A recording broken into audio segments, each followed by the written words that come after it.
देवासाठी काम करणारी माणसे असताना दानवासारखी वागणूक मिळत आहे. लाल मालात लावणी केल्यावर चर्चा होते, परंतु कीर्तनाची वैभवशाली परंपरा चालू ठेवणाऱ्यांची चर्चा होत नाही. उलट अडचणी निर्माण केल्या जातात, अशी खंत शाहीर हिंगे लोककला प्रबोधिनीचे अध्यक्ष आचार्य शाहीर हेमंतराजे मावळे यांनी व्यक्त केली आहे.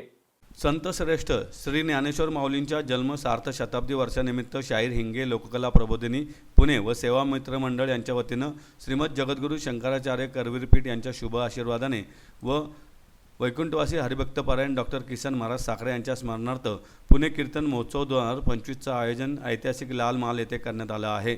हरिभक्तपरायण डॉक्टर यशोधन महाराज साखरे यांचे कीर्तन महोत्सव होणार आहे. महोत्सवाच्या उद्घाटन प्रसंगी ते बोलत होते. महोत्सवाचे उद्घाटन श्री ज्ञानेश्वर महाराज संस्थान आळंदीचे विश्वस्त ॲडव्होकेट राजेंद्र उमाप यांच्या हस्ते झाले.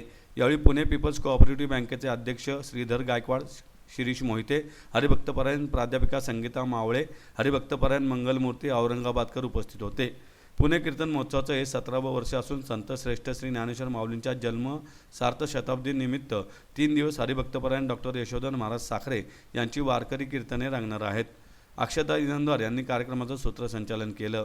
प्राध्यापिका संगीता मावळे यांनी आभार मानले. शाहीर हेमंतराजे मावळे म्हणाले, इतर कार्यक्रमांना मोठ्या जागा दिल्या जातात, मात्र कीर्तनकारांनी कोणत्या तरी देवळात बसून कीर्तन करायचे. आमचे कीर्तन हे वैभव आहे, त्यात विचारांची मांडणी असते, त्यामुळे कीर्तन करण्यासाठी आम्ही मोठ्या जागा घेतल्या. पूर्वी शनिवारवाड्यावर कीर्तन महोत्सव होत होता, परंतु काही काळानंतर येथील परवानगी नाकारत लाल महालात कीर्तन करण्यास सांगण्यात आले. परंतु आता लाल महालातून देखील बाहेर पडावे लागेल की काय, अशी परिस्थिती आहे. कारण महोत्सवातील प्रत्येक कामात आता अडथळा निर्माण होत असल्याचं त्यांनी सांगितलं.